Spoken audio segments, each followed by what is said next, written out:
Daniel chapter 5.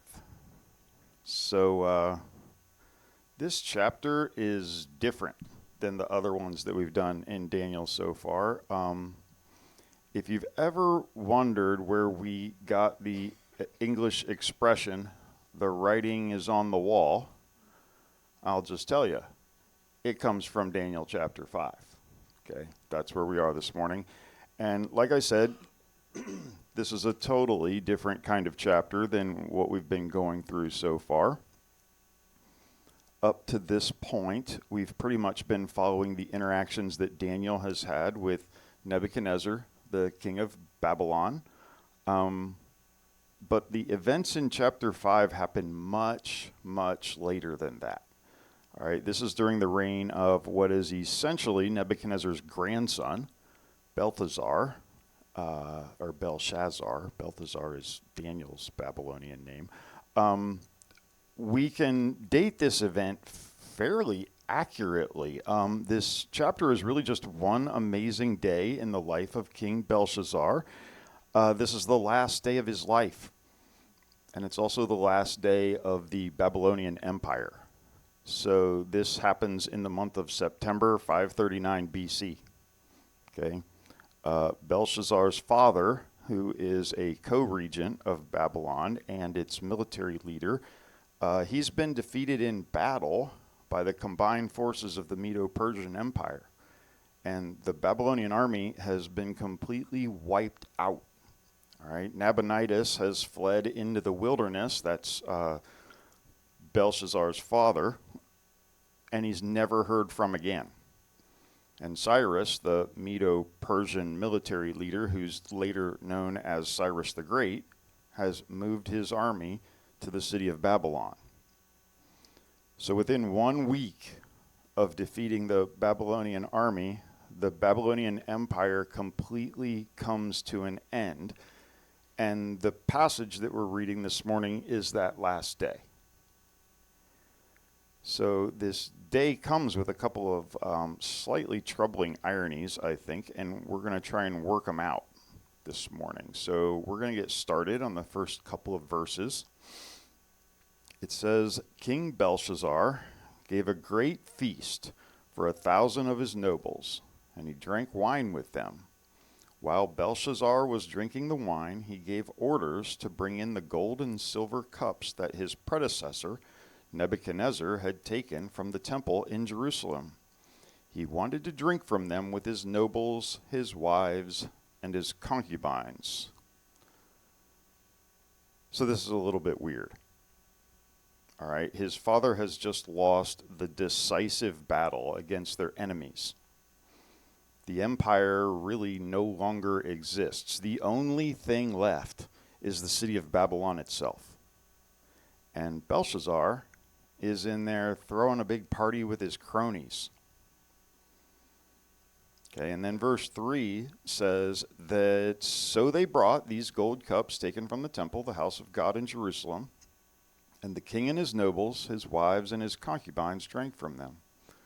While they drank from them, they praised their idols made of gold, silver, bronze, iron, wood, and stone. So there is something going on here that is seriously messed up. All right, this is really what we would call a flight from reality. Okay, this man knows that he is the last king of this empire. Everything is about to fundamentally change for him and his people. This is a really dark moment in the life of Belshazzar, and his response is this bizarre, almost incomprehensible thing where he just throws a party. Okay, he and 1,000 of his most intimate friends are getting together and having some fun. Okay, maybe the plan is for them to go out with a bang, right? Like, it's hard to tell what they're really thinking. But what we're clearly talking about is this thing called hubris. All right, hubris is an exaggerated self-confidence that blinds people from their weaknesses. Okay, Belshazzar clearly had a lot of hubris, and he has clearly had a break from reality. This is the last night of this guy's life. What would you do if it was the last night of your life and you knew it? You may need to consider that one for a little bit, but the point is that this is like a poignant moment in anyone's life. All right, but we can see that this kind of pride that has become a part of Belshazzar's life has distorted his reality to make it match his desires. All right, that's one of the things that this kind of extreme pride can do. We want things to be a certain way, and we can bend our understanding of reality until it looks like the thing that we want could actually be a possibility in our lives. All right, people that are in various kinds of addiction support groups are familiar with talking about and accepting the idea that our brains can convince us of all kinds of things that simply are not true. All right, and that can be a real problem if what your brain is telling you is that you can handle just one drink, or one hit, or one puff, or one whatever. Okay. Some of us have this strange sort of aristocratic interest in our own material well-being, but we have this fairly proletariat income, but like somehow we just remain convinced that someday we will have our own private jet or whatever. All right, we can't fit our expectations into anything resembling reality. Okay, we also find that people will spend a lot of time and money to try and reinforce those ideas that our crazy and materialistic dreams are all going to come true someday. All right, so anyway, the point is that we are not so different from Belshazzar. Okay, and we're kind of aware of that. We're very prideful people, and we are often blind to our own weaknesses, and we often distort reality to fit our desires. And if we take a close look at the way that Belshazzar does this, it will probably provide some information about the way that we do this same thing. Okay, and so first of all, there is a willful refusal to accept the facts. And the facts are, in this case, that the largest army that has ever been assembled in human history has defeated his army less than 50 miles from his city, and they've turned their attention to the city itself. And they're not coming for a barbecue. Okay, they're on their way to see the end of the Babylonian Empire once and for all.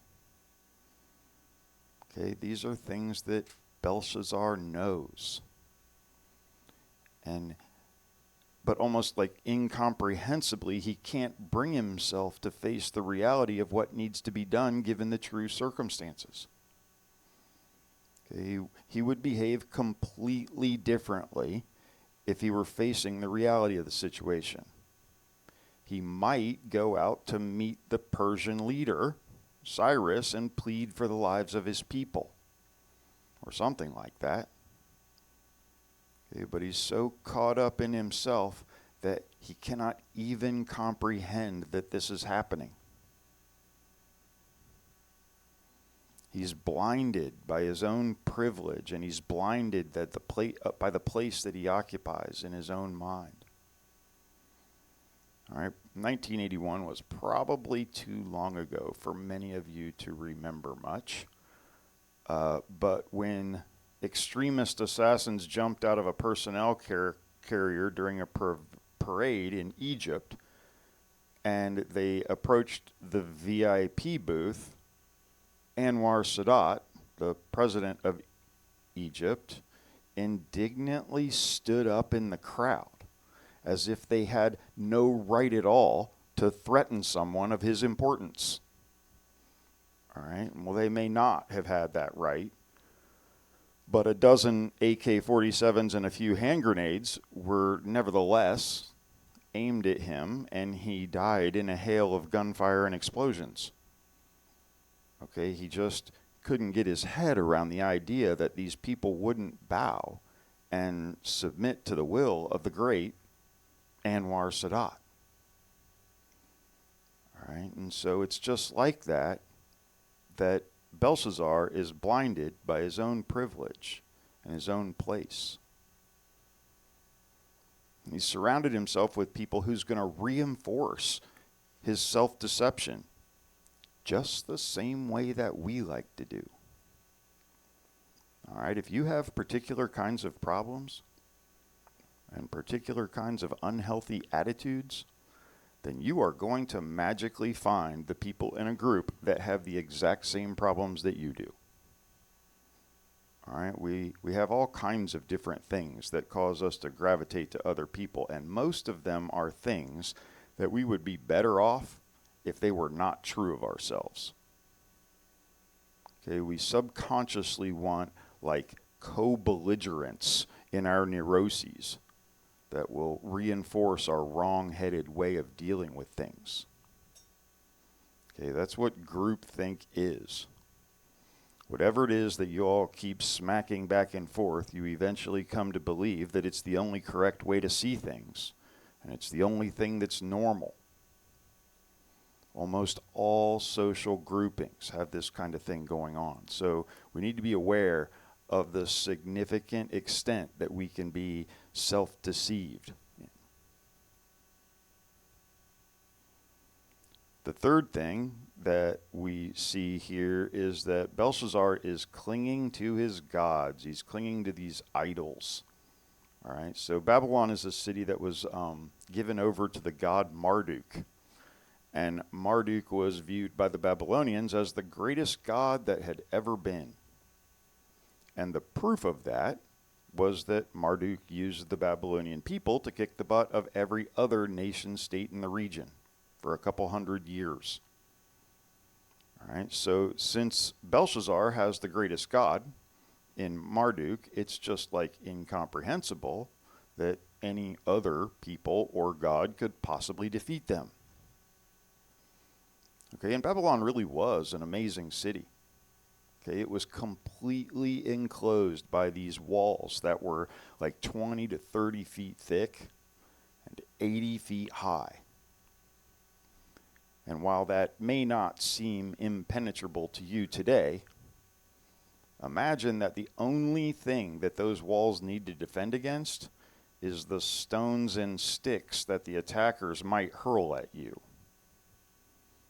All right, the only real option for any attacking army when they faced a city like this is to lay siege for as long as it takes to starve the people out.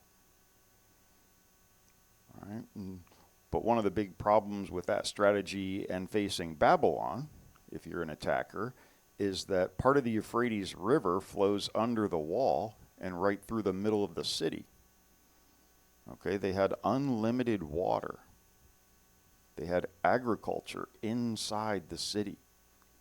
They had more than enough food and water to essentially last indefinitely. And so as a consequence, Belshazzar could look out over these walls that were built, completely enclosing the city of Babylon, and he could trust in the invulnerability of these walls. And it's true that the walls, for the time, were impenetrable. But if you had a large enough and motivated enough force of people, you could theoretically dam up or divert the river before it went into the city. Okay, and Babylon would be in trouble in not much time at all. Okay, and that's exactly what Cyrus of the Persians did. After he defeated Belshazzar's dad in battle, turned his attention to the city. Okay, 1 week after stopping the flow of water into the city, Cyrus and his army walked through open gates with no battle at all. Okay, the walls really were impenetrable, but the city was not. All right, so that's exactly how the city of Babylon fell. And Belshazzar, in all of his pride, couldn't conceive that something like this could ever happen. Okay, he's totally self-deceived. And then this story gets even more interesting. Suddenly, they saw the fingers of a human hand writing on the plaster wall of the king's palace near the lampstand. The king himself saw the hand as it wrote, and his face turned pale with fright. His knees knocked together in fear, and his legs gave way beneath him. The king said to his wise men, "The one who can read and interpret this message will receive a purple robe and a gold chain, and will become the third highest ruler in the kingdom." So we've seen this kind of thing a couple of times already in the book of Daniel. Someone has the weird vision or the dream, and nobody can figure out what it means, so they call in the wise men, and they can't figure out what it means, so they call Daniel. All right, that's exactly what happens here. And Daniel's probably, 80 years old at this point. He's probably been in retirement for some time. But one of Belshazzar's wives remembers that there was this Jewish guy that used to give Nebuchadnezzar accurate interpretations to his dreams. And so they go get Daniel and they bring him to the palace. And in verse 25, Daniel says, "This is the message. Mene, Mene, Tekel, and Parsin." So this is probably Cyrillic. It may be very early Arabic. No one really knows exactly what language this is, but it was a language that was known at the time. All right, this is not just gibberish written on the wall. All right, so this is the meaning of the words. Mene means numbered. God has numbered the days of your reign and has brought it to an end. Tekel means weighed. You have been weighed on the balances and have been found wanting. Parsin means divided. Your kingdom has been divided and given to the Medes and Persians. That very night, Belshazzar, king of Babylon, was killed. So this great man with incredible wealth and ultimate influence is executed on this night. The Medo-Persian Empire is born, and Babylon pretty much ceases to exist. All right, that's where we're at. So let's think about this writing on the wall and what it might mean to Belshazzar and what it might mean for us then. All right, so the first part that Daniel interpreted was that your days are numbered. All right, so that would be kind of a scary thing to suggest to the most powerful man in the world, especially considering that these kings sort of viewed themselves as like semi-divine. All right, so you didn't really say that kind of thing to a god. But of course, Daniel did say this to Belshazzar because Daniel knows who the true king is. Your days are numbered. You may not like to consider that kind of thing any more than Belshazzar would want to hear it. All right, but this is as true for you as it was for him. This applies to everybody.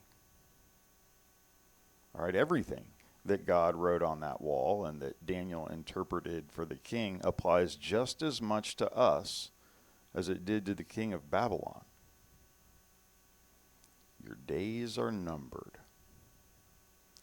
I hope that you last longer from this proclamation than Belshazzar lasted after he heard this.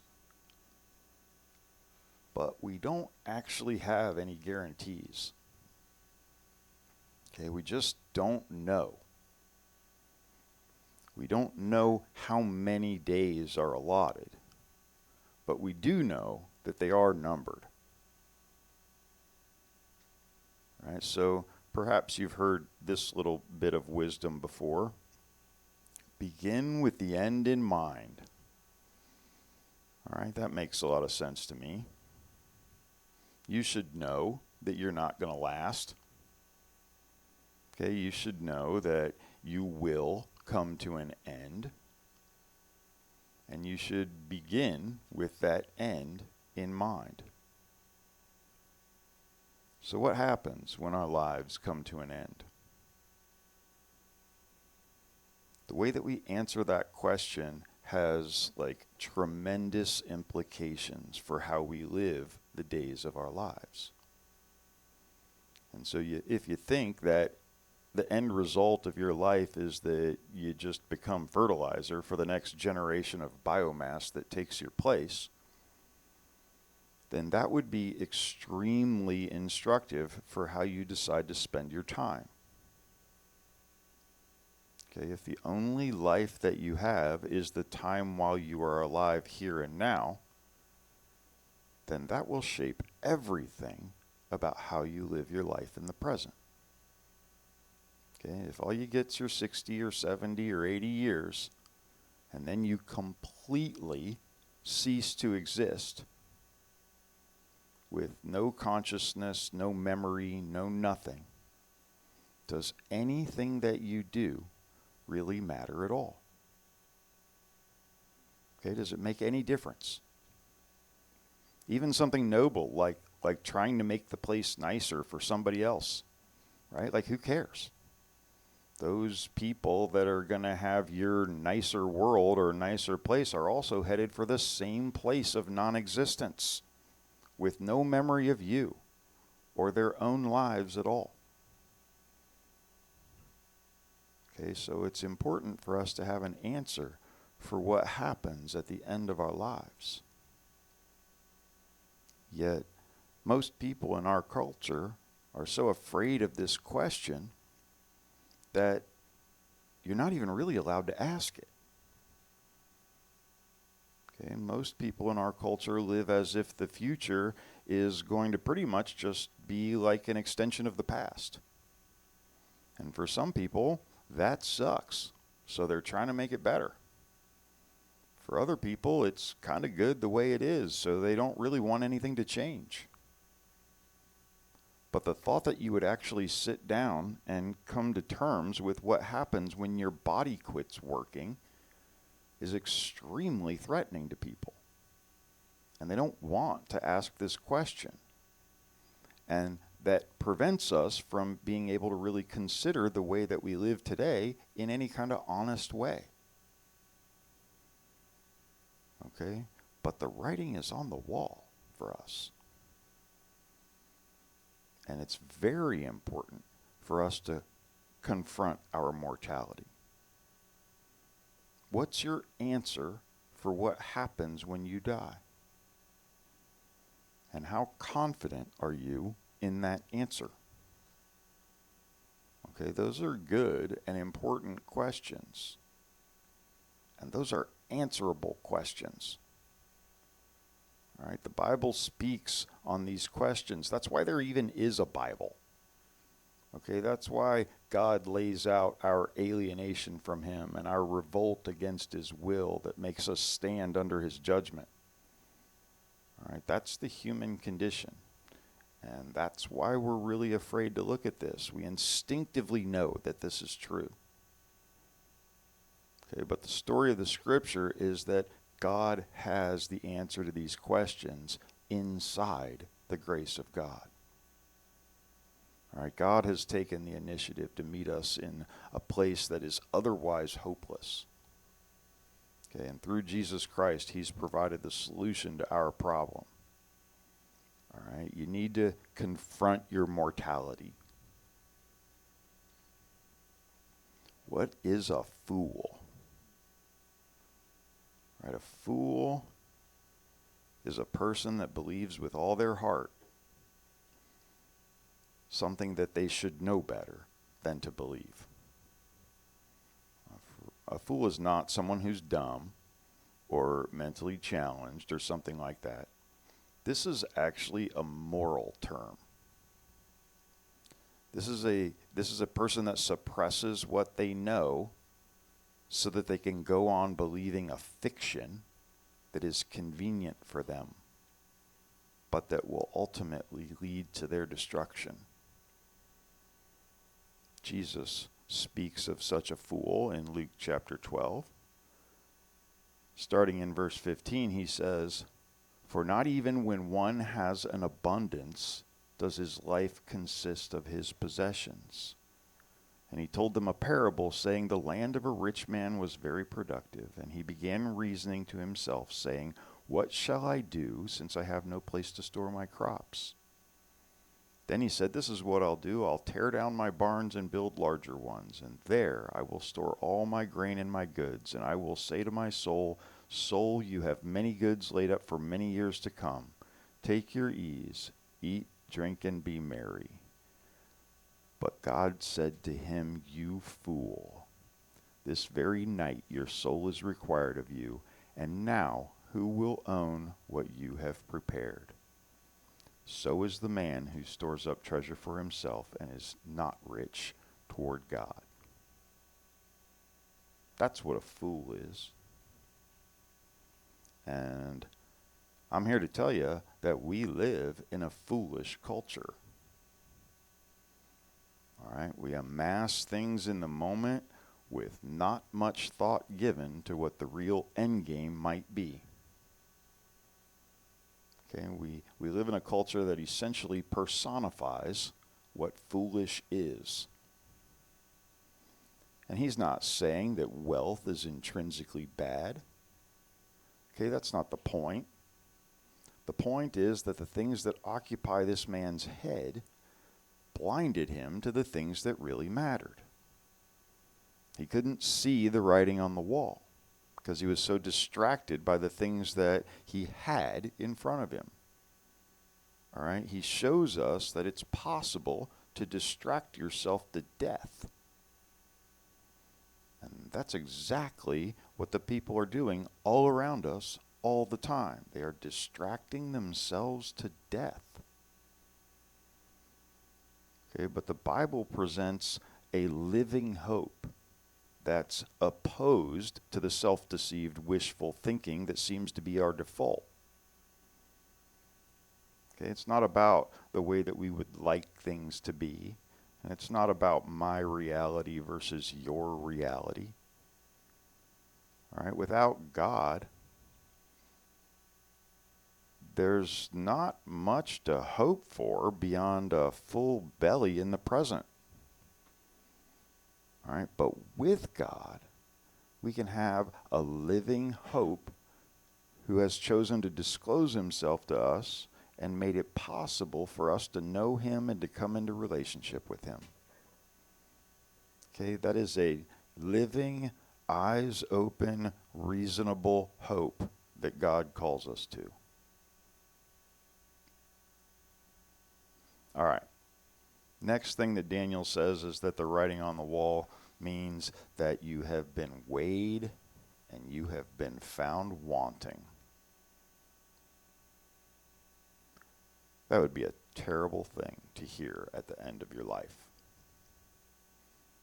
All right, the assessment is that you don't measure up, and there's no weight to the fact that you have even been alive. This is pretty close to like the ultimate diss. He's saying that for those numbered days that we have, we are accountable to God. And the very night that Belshazzar got this message, God called him to account for his days. The problem that we have, and the problem that Belshazzar had, is not an intellectual problem. It's not an inability to see or comprehend this reality. Not at all. It even says in verses 22 and 23 when Daniel confronts Belshazzar, "Yet you, his son," he's actually his grandson, but this is in the language of the time, anyone descended is his son. "Yet you, his son, Belshazzar, have not humbled your heart, even though you knew all this, but you have exalted yourself against the Lord of heaven." Belshazzar knew all that stuff that we talked about last week. where God delivered Nebuchadnezzar over to insanity until Nebuchadnezzar was willing to acknowledge the sovereignty of God. Okay, you just can't keep stories like this a secret. All right, old Nebuchadnezzar was barking like a dog and eating grass. And nobody may have said anything to him, but they sure talked to each other about it. All right, Belshazzar knew this, and he also knew why. Okay, because Nebuchadnezzar himself made a public proclamation about why he was driven to this place of insanity and that there's only one God. Belshazzar was witness to this. He knew this. He was accountable for this. Okay, so what are you accountable to God for knowing? What has he revealed of himself to you through his word and through the legacy of his work in your life? What have you seen him doing in the lives of other people? We're accountable because we have seen God at work. Paul puts it like this: God's judgment is revealed against all who suppress the truth, because what is known about God is evident within them, for God has made it evident to them through what has been made, so they are without excuse. Paul's saying here in the New Testament that at the end of the day, there's really no such thing as a consistent atheist. Okay, he says that the knowledge of God is evident within. We know that there's something special about human beings. Okay, there's a dignity that all human beings have. And by reflecting on our own internal lives, we know that there's such a thing as right and wrong. We know that justice and mercy are real. So we know that these things speak to the certain existence of a person who embodies real value and is more than just cause and effect spinning through space with no rhyme or reason. Okay, Paul says that every human being knows that there's a real God whose image we are made in. And the testimony of history is that every culture believes at its core that this is the case. Okay, the evidence within and the evidence from what has been made both cry out that there's a God. The complexity of nature and, the awareness that biological accidents are not very often beneficial. All right, the complexity and order cry out to any observer that there must be a mind behind everything. And so that's why the overwhelming consensus of astronomers today is that there was a beginning point to the universe. And there's no natural explanation for how that could happen. Okay, there's only supernatural explanation. Okay, we're accountable to God. We have what's almost like a God allergy, though. All right, Daniel says to Belshazzar, "The God in whose hand are your life and your destiny, you have not glorified." Just like Belshazzar, we know that we're accountable to God, but we take our life and our destiny into our own hands as if it were our own. We do not attribute to God the things that he has given us that make our lives possible. And there's something kind of messed up about that. All right? And when we enter into any conversation about God, it's never neutral, right? It's always kind of awkward or embarrassing or emotional, heated. It's always kind of weird. Okay, because it's opening the door to a room that we've been trying to pretend isn't even there for most of our lives. Again, in Romans, Paul says, even though they knew God, they did not honor him as God or give thanks to him, but became futile in their speculations, and their foolish heart was darkened. This is a spiritual problem. Okay, we have an aversion to God because if we acknowledge God for who he is, it would mean that we have to humble ourselves. It means that God is not just the ruler of the universe. It means that he's also my ruler, and I'm accountable to him.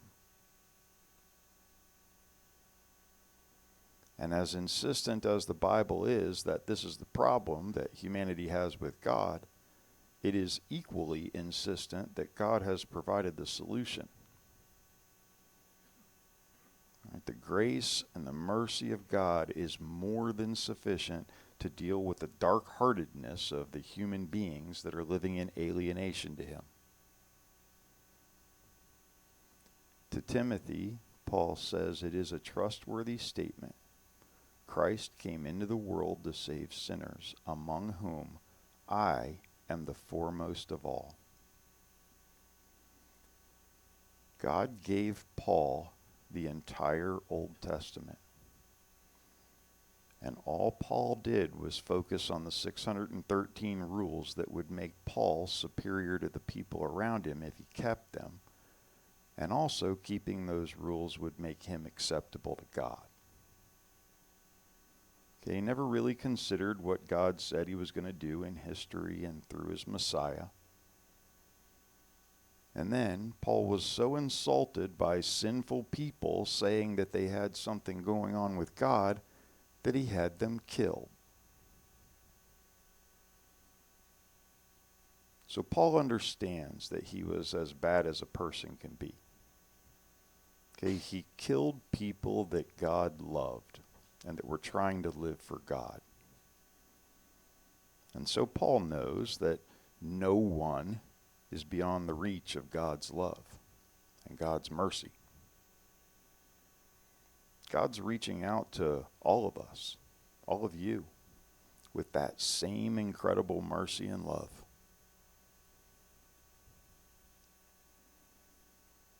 So lastly, Daniel tells Belshazzar that his kingdom is going to someone else, as all kingdoms do. Okay, your kingdom may be quite humble compared to Babylon, but you still don't get to keep it. All right, and that requires us to think in terms of legacy.